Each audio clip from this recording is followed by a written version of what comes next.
L'esclavage sexuel des femmes sous la domination coloniale japonaise continue d'avoir aujourd'hui un impact sur les relations entre la République de Corée et le Japon.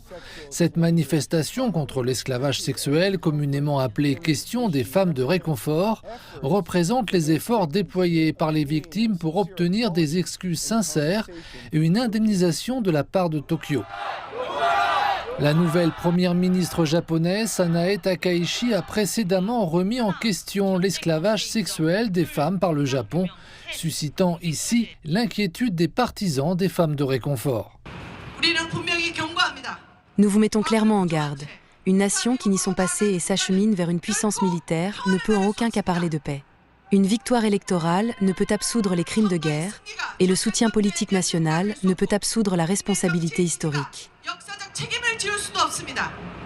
En 2019, des groupes d'opposition niant l'histoire des atrocités japonaises ont commencé à organiser des contre-manifestations, harcelant parfois les partisans des femmes de réconfort.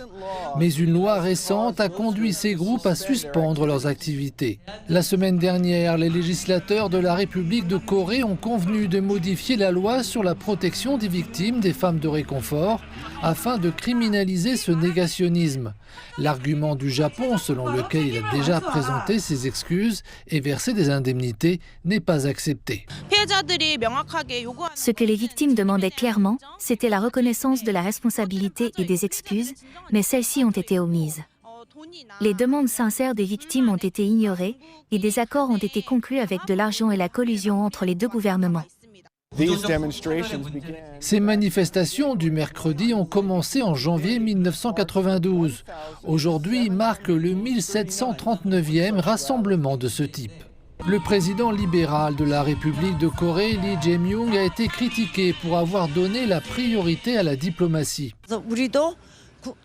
Notre gouvernement doit se montrer plus ferme et dire « Reconnaissez vos torts ». Moins de 10 femmes de réconfort enregistrées en République de Corée sont encore en vie.